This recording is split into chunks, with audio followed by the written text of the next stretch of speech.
I am featured on an amazing summit called the Intrabiz Summit alongside Dr. John D. Martini, Sharon Lecter, Evan Carmichael, Rob Moore, Les Brown, Brian Tracy, 30 of the world's leading industry authorities over a 3-day period, November 25th to November 27th. And it's all going to be about how to rise to thrive going into 2021. So looking forward to seeing that. It's free to join. If you want to pre-purchase some of the audio recordings, use the promo code INTROAS10, INTROAS10, and we'll see you on the Intrabiz Summit. Take care. Bye-bye. This is the Game Changers Experience. Deep dive conversations with leading business disruptors, Olympic athletes, celebrities, entrepreneurs, and influencers from around the world. This show will teach you insights about the winning principles in mindset, productivity, marketing, branding, entrepreneurship, business strategy, and more. Hosted by Productivity Authority, business strategist, former elite athlete, author, and public speaker, Adam Strong. Hello, everybody, and welcome to the Game Changers Experience with myself, Adam Strong. And here I am today with James Whittaker. James, we've been trying to get James on for quite a few months, but who is James? Well, James is a international best-selling author. He's a speaker. He's an entrepreneur. He's actually interviewed 200 of the world's business influencers and disruptors and athletes from around the world to basically unlock their secrets to success. His books include the best-selling book, which is called The Beginner's Guide to Wealth, all right, and the Think and Grow Rich Legacy, which was published in 2018. And also, most recently, written Andrew Carnegie's Mental Dynamite in September 2020, which is really exciting, which we'll talk about shortly. And James's mission is to help people take ownership of their life financially, physically, and mentally, so they can win the day. So James, welcome to the show. Thanks for having me, Adam. Great to see you. Good for you to be here, man. I'm really, really excited to be here. So I know that you started off your journey in financial planning and wealth management and things like that. How did you, I suppose, take the skills from financial planning and wealth management into entrepreneurship? Because that's really fascinating for me. Yeah, well, I realize that people, just because they might have a good career, maybe they're a doctor or a lawyer or something like that, but that doesn't automatically equate to them being good at their money. And, I've been, I'm fortunate enough to have done education to some high levels. Like I've got a master's degree in business and a couple of undergrad degrees, things like that. But what really taught me about business was actually having a business myself. And then once you've had a few businesses and relationships and all those types of things, I feel like that's the real education. And there's a quote from Napoleon Hill, and it says, "It doesn't matter what you know, it matters what you do with what you know." And I feel like so many people put too much emphasis on what they're learning in these educational systems, which are important. Don't get me wrong, they're very, very important. But what you do with what you know matters so much more. So working for a big company in Australia had more than $2 billion under management. It was a great foundation, but it was only when I went out and started my own entrepreneurial journey that I felt so much more equipped, of course, learning a lot of lessons the hard way, now to be in a position to be able to help a lot of people. It's great.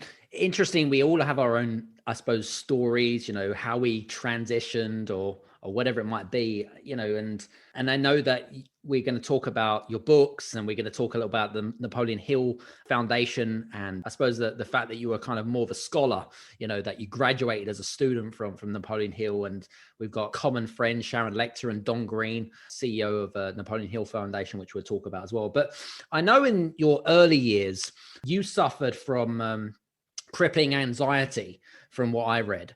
And crippling anxiety disorder, And I suppose some people have experienced that or are still going through that anxiety, especially in these interesting times right now. But what emotions did you experience in that time, and how did you face your demons? Yeah, it was a really horrible time because I just didn't really know who I was and I wasn't clear on where I wanted to go. And inevitably, anyone who I talk to today who feels like they're treading water or things aren't working out for them, it's because of two things. They're not clear on who they are and they're not clear on where they want to go. So I always have a really, really comprehensive answer internally for those two questions. Yeah, it was a very difficult time, the anxiety stuff, because I just didn't understand it. Now I'm older and I understand it. I feel like it's something that you can never really perhaps beat 100%. Like every now and then there are certain triggers that just have these feelings, but to be able to go from finding it difficult in many cases to sit in a classroom to speaking on stage in front of 2,000 people, which I actually enjoy, like it has been an amazing evolution to where I am today. And a lot of the work I do today is because I'm so passionate about helping people. They might necessarily suffer from anxiety, but there are kids like teenagers and these young adults who are in a very impressionable age where, so many of them are taking their own lives, and it's a very, very difficult situation, something that I'm just deeply passionate about. And also, I think we're too quick to medicate and we're too quick to label young people. Like we rarely, even when we give someone a label like, oh, you're really smart, it just doesn't have any, it doesn't embed practically in what they're doing. I saw someone the other day who'd posted onto Facebook that finally they'd done a really big, their life is sorted because at the age of 40, they were given a diagnosis from a psychologist for a disorder that they had. And I just want to sit that person down and say, can I diagnose you with perhaps 4 or 5 things, and give them opportunities to talk about resourcefulness and resilience and being proactive and being able to create the circumstances that they want. Because what happens when we get that label is we think, oh, cool, that's just me because I have that label. But we don't think about that on the positive side. So I'm really passionate about helping young people in particular, who have so much potential. And anyone who's a little bit older who is still here, well, guess what? Think about all the obstacles that you've overcome, which means that you are much stronger for being here in 2021. Absolutely. And I love the fact that, you help young people because, you were young, a long time ago and you've lived that, you've got the t-shirt type of thing. So you come from experience more than anything else. And I love that about you, which is great. What about entrepreneurship? Because I know that, pressures of society, pressures of running a business, life in general, but how does, I suppose, anxiety from that perspective, and, and you being a little bit older now, how does that, have you seen any common patterns between, sort of the younger generation and entrepreneurs, and what sort of advice would you have for people? Yeah, I think when parents are too quick to hand out things to their kids as they are in that delicate stage of going from, where you're giving them a little bit of freedom, right. If they have never experienced adversity, it's going to be a very, very, very difficult 5, 6, 7, 8 year period for them. So the biggest fear I have for my daughter, she's 18 months old, love her more than anything in the whole world. She's my best friend and she's full of energy. My biggest fear for her growing up is that she's going to realize the world is a big, dark, scary place. So it's my job as a parent to make sure I can gently introduce her into situations where she can realize, wow, we actually are we're in a very fortunate position, which means we have an obligation to go and help back. I think the 2 biggest attributes for entrepreneurs to succeed are resourcefulness and resilience. And resourcefulness just comes from being around the right people and knowing what you want and learning from these stories, like in Think and Grow Rich, The Legacy, and Andrew Carnegie's Mental Dynamite. I've really become a really big conduit of people who have faced enormous adversity to share their stories so you understand what's possible for you. And then if you're super clear on where you want to go, it's so much easier for you to be resilient, because how you respond to adversity when it inevitably strikes is what separates ordinary people from extraordinary achievers. I've interviewed people, as I'm sure you have, people who have been literally hit by trucks, people who have gone blind at the age of 18 and gone on to become the author of 30 best-selling books. People who were born without arms who have gone on to become a pilot. Like, there are so many stories like that. And if you can harness these attributes, they are the best things around entrepreneurship, far more valuable than a degree. You'll notice the one thing that I don't have behind me is a degree. My wife once said to me, should we put our degrees up on the wall? I said, no, it doesn't mean anything to me.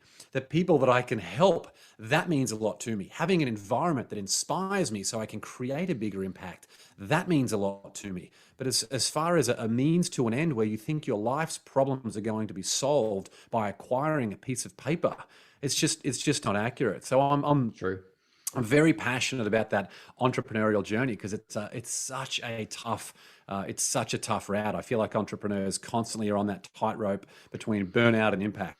Burnout and impact. How can you do that while trying to sustain a life and a family and your physical health and your mental health and everything at the same time? Yeah, it's a crazy world, as I like to call it. Now, I know that, interestingly enough, you talked about Napoleon Hill a little bit as well, and we talked about the Hill Foundation, but what impact has Napoleon Hill's Think and Grow Rich had on you, and how did you implement the principles from the book so that you have become the person that you've become today? So the most profound, to break that down, so the most profound principle from Think and Grow Rich, the 1937 book, which I'm sure everyone has probably heard of. It sold more than 120 million copies around the world, best-selling self-help book of all time. The number one principle that has changed my life is relationships. Now, the way that Napoleon Hill talks about that in Think and Grow Rich is through the power of the mastermind.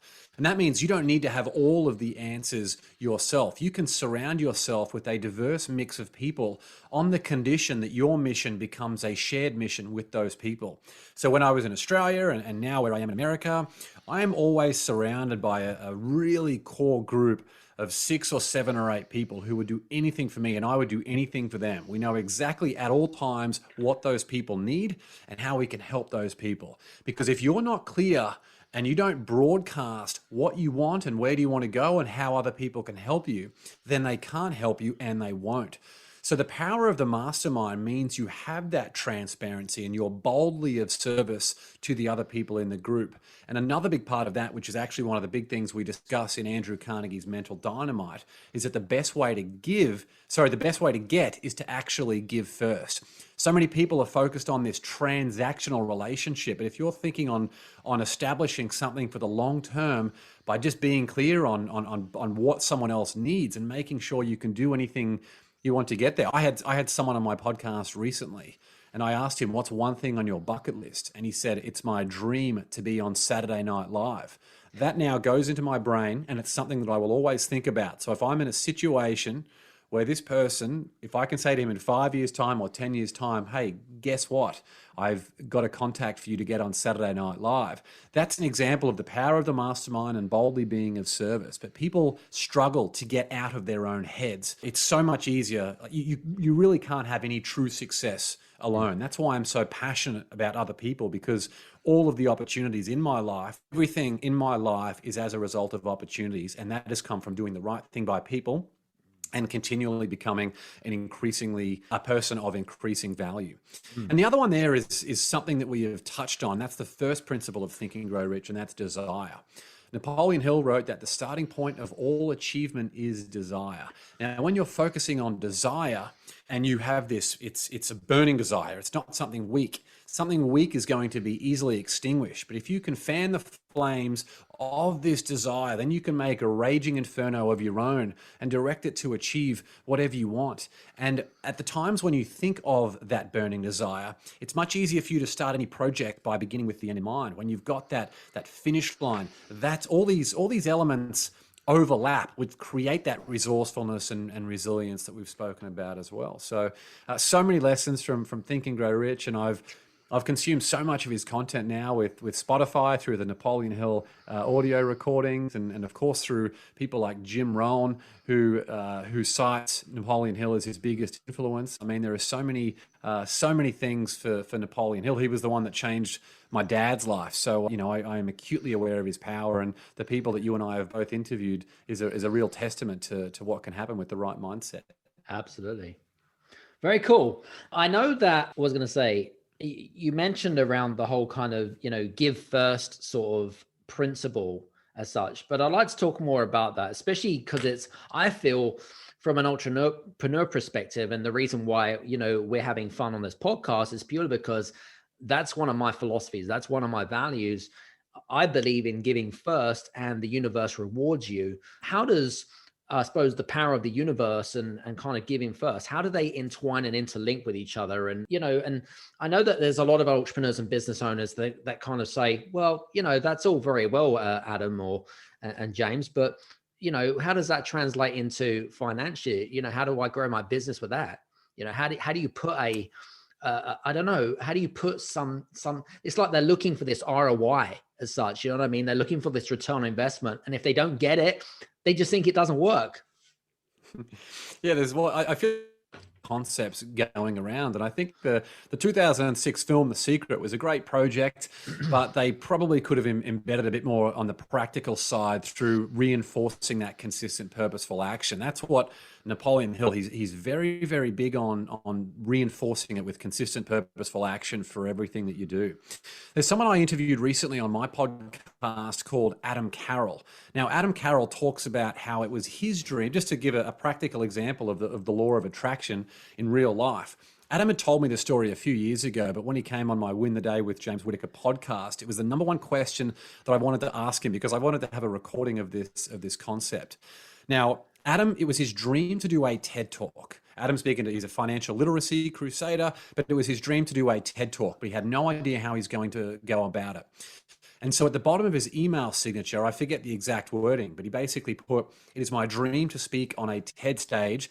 If you or someone you know is in a position to help, I would greatly appreciate an introduction. A simple email would suffice."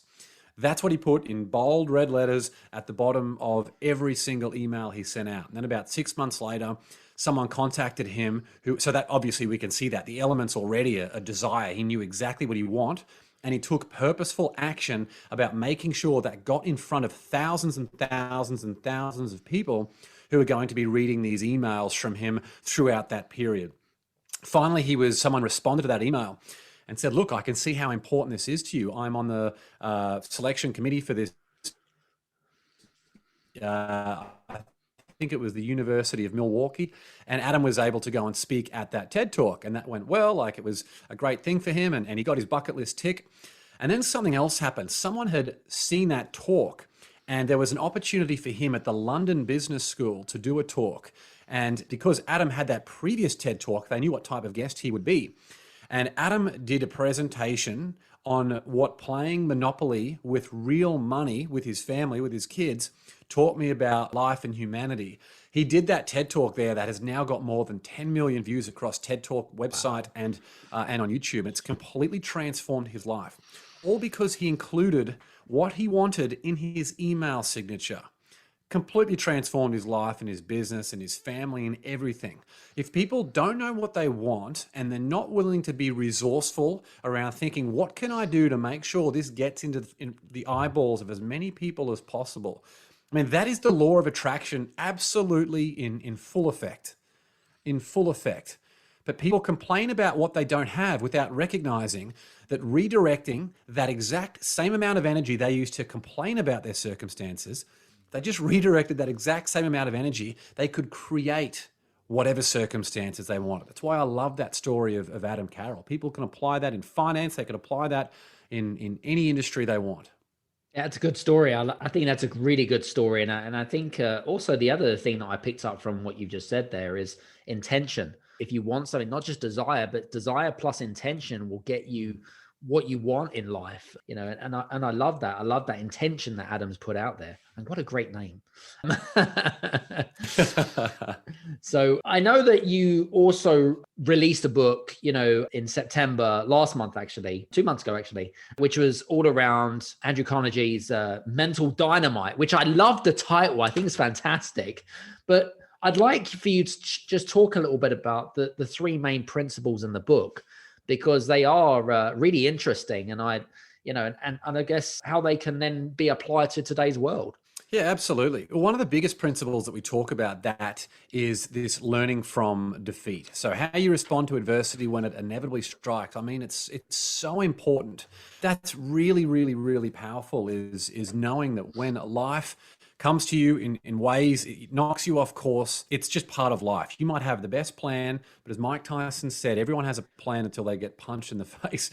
So how are you going to respond when that happens to you, whatever that might be? I feel far more equipped to deal with any adversity that I face now as a result of the work that I have done, you know, for the last 10 years. But if you go back to 16-year-old James Whittaker, he would have no idea at all how to handle those things. Another big theme that we talk about is the golden rule applies.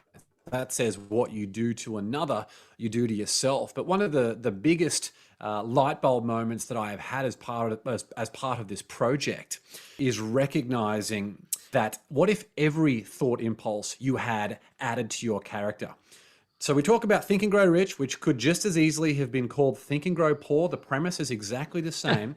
But what if every single thought, impulse you have, good or bad, adds up to your character? I read that and oh my God, it gave me shivers thinking about it, and still does every time I think about it. So every thought impulse, because it sort of becomes like a bit of a shock collar. When you have a negative thought, then you're like, oh my God, if I dwell on that for too long, then I'm going to become a negative person. So there are some of the themes that we talk about in the book, and there are a lot of individuals and companies are referenced in there as well. There are companies like Costco, massive company in America, who pay their staff double the national average.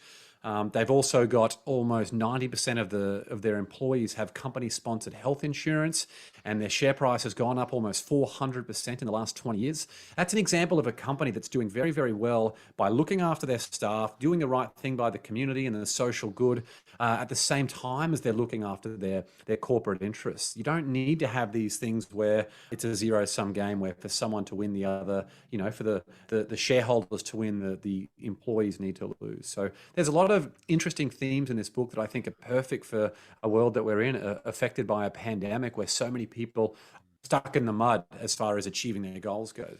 Absolutely. 100% agree. I was going to say to you, actually, because, we've got some mutual friends, and we talked about Don Green and Sharon Lecter, which, she wrote I believe it was the foreword or the afterword, as I like to call it, and Don Green and things like that.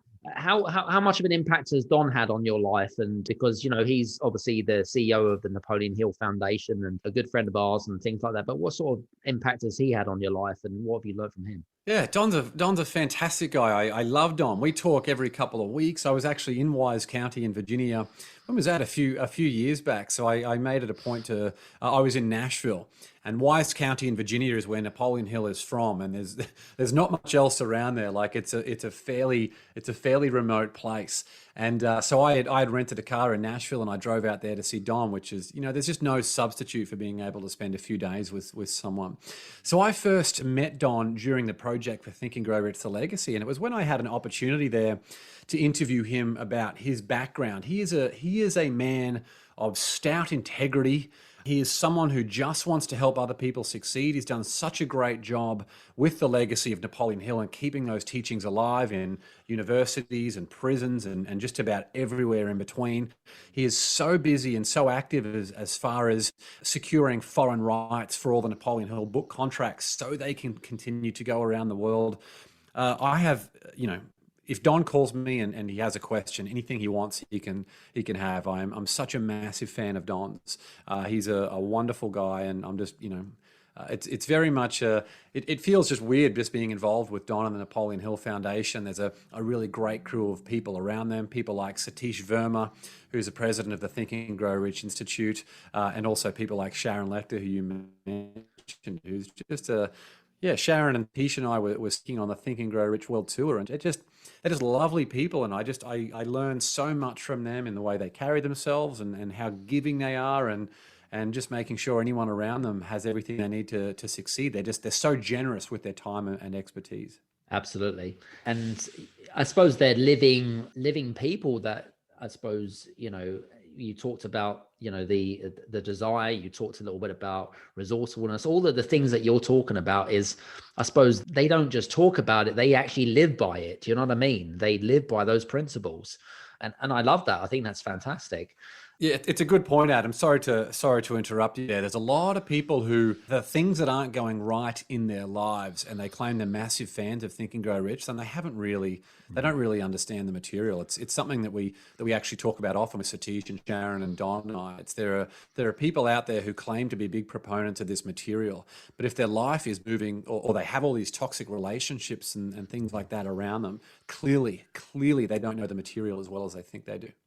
What I was going to ask you, because, Napoleon Hill, Andrew Carnegie, they were prodigies in their own right. But, we're talking in the 30s here, it's way above almost 100 years, and it was, content that was created such a long time ago. And it was so ahead of it for its time.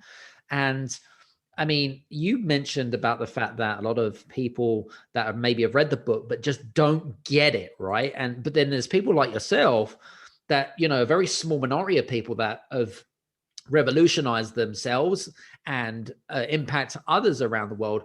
Why is it that those people just don't get it, apart from the fact that maybe they just don't get the material? What are your thoughts on this? It's a good question, Adam. It's a good question.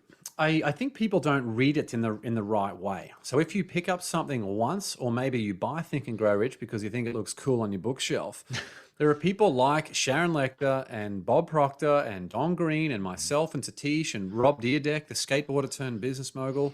Brandon Adams, we read this stuff constantly. And when you do that, you read it with a pen and paper, or you take notes on your phone and you think about how you can apply it into your life, and then you apply, you revisit it. And what happens when you read this book often enough is that you don't notice something new in the book, you notice something new in yourself, because you naturally have more life experience that you can bring to it at that point.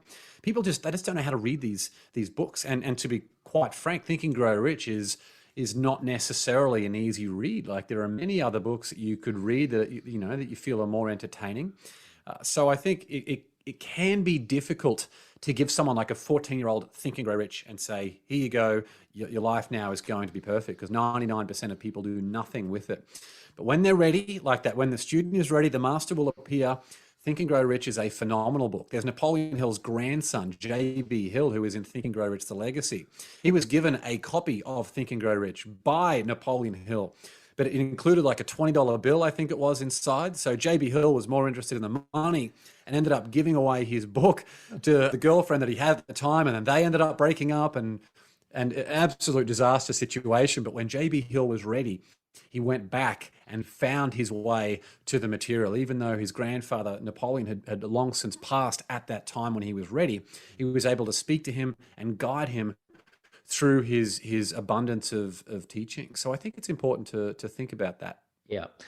Did you, if I remember rightly reading this, you co-directed the movie back in 2018, is that correct? Co-executive producer. Yeah. Okay, cool.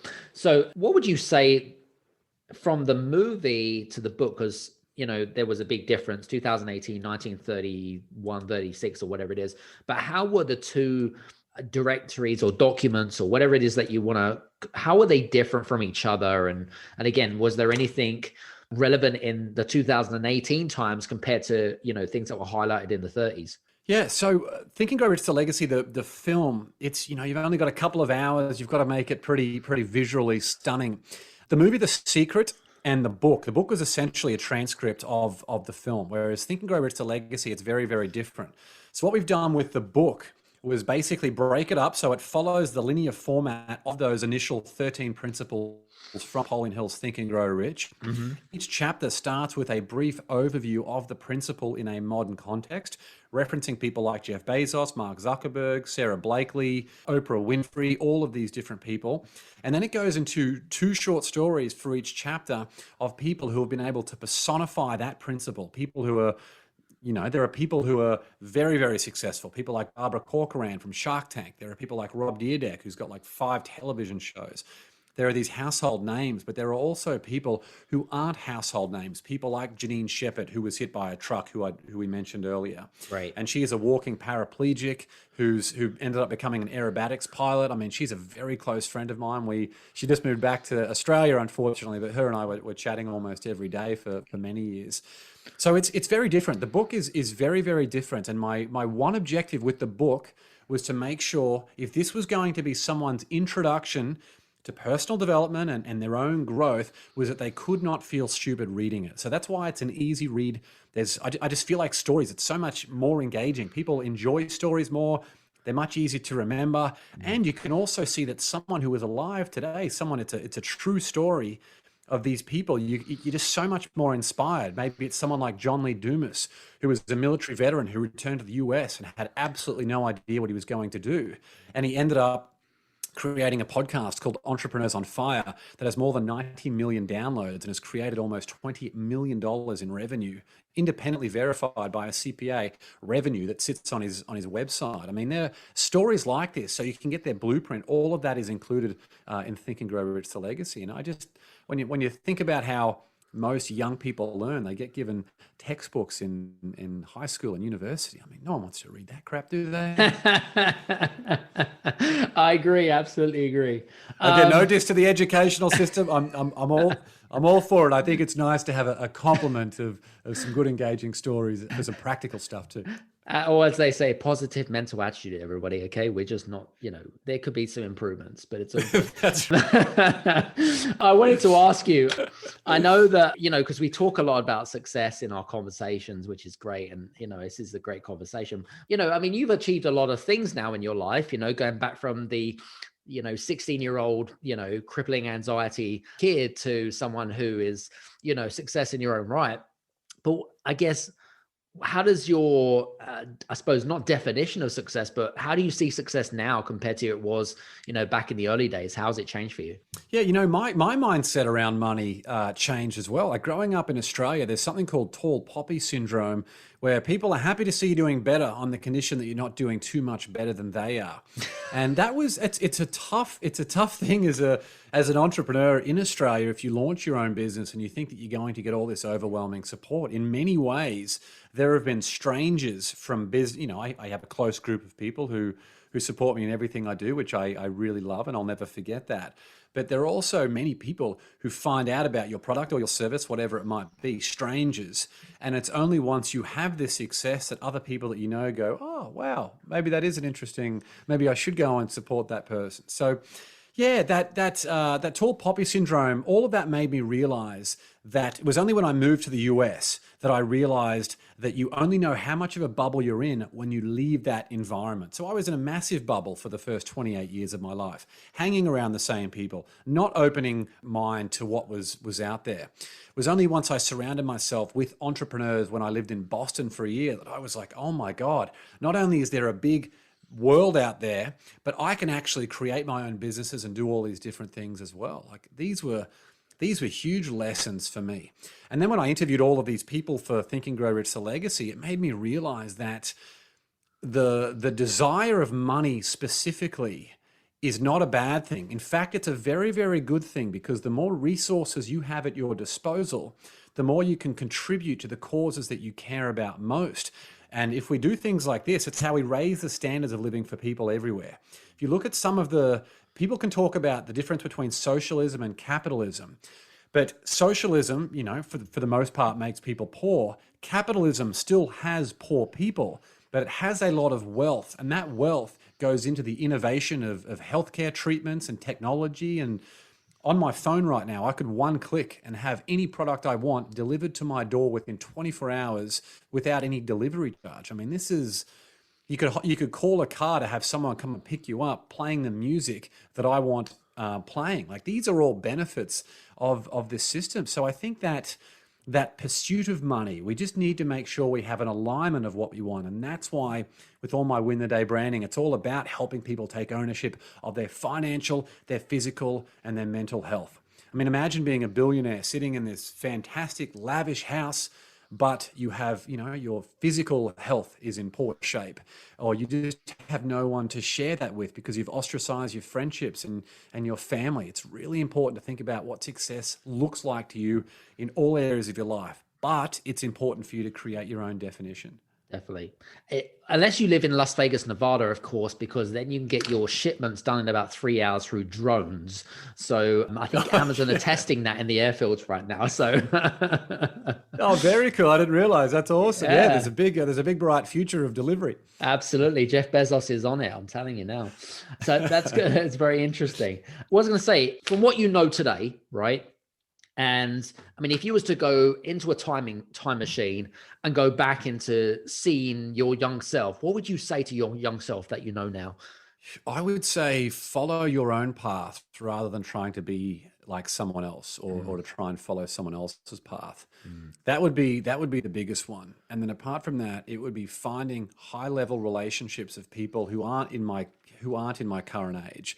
It would be finding people who are in their 30s, 40s, so that mentorship I mentioned earlier that relationships have changed everything for me. But if you're 14, 15 years old, you're looking at following the leader out of your own little group at high school. No one knows what the hell they're doing when they're 14 or 15 years old. I mean, it's easier to get knocked off course and find out you're in a group of people who don't have your best interests at heart. But if you've got someone, it's actually, I write a letter to my daughter every year. And in it, I include that I hope it's her own life. She's ready to lead it however she wants. But I hope if she's ever at a situation where there's a crossroads and she needs my help, she does put at least some emphasis on the life experience that I bring from having been on this earth for 36 years more than she has. So being younger and being able to find that mentorship of people who have been through all those challenges before means it would be much more likely for me to figure out what's real and what's not real, what are the good paths versus the bad paths, and above all, what skills and attributes do I need to acquire?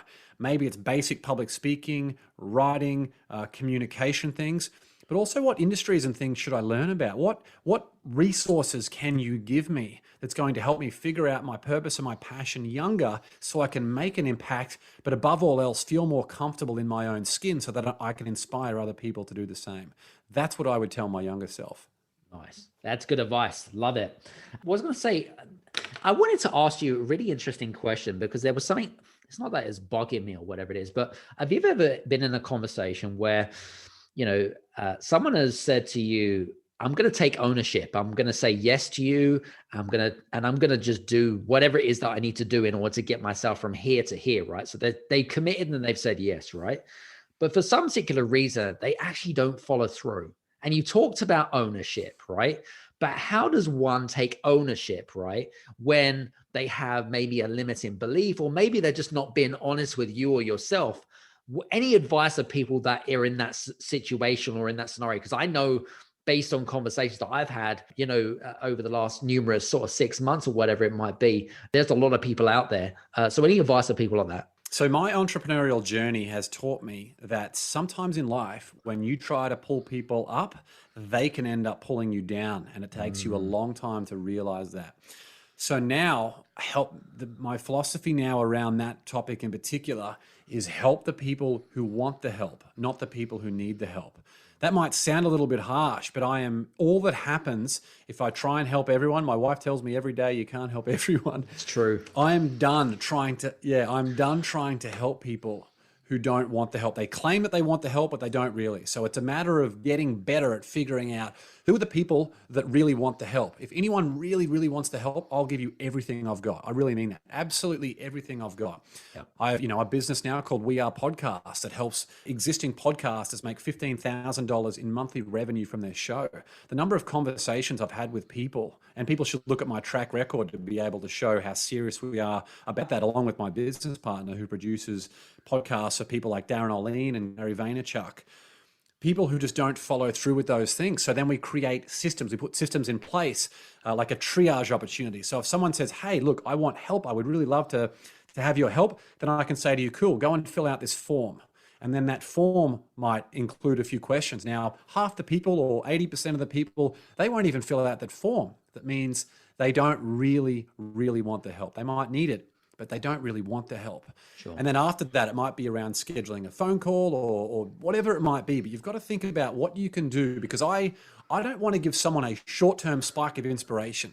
I want to facilitate real transformation for people. Yeah.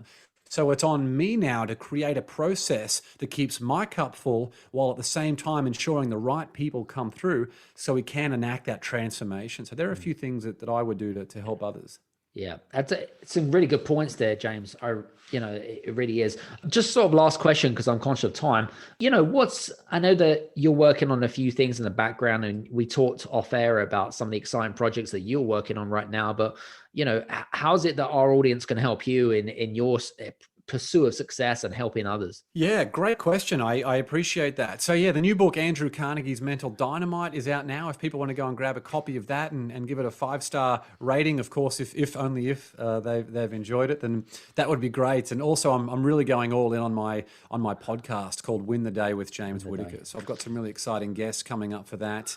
It's just as you know, Adam, I'm sure it's created hundreds and hundreds of opportunities for you. But if I had to start all over again, the podcast podcast is the way that I would do it, purely for the relationships that you can establish alone. Even if no one, obviously there are a lot of other benefits from people who hear the show and creating communities and different other things.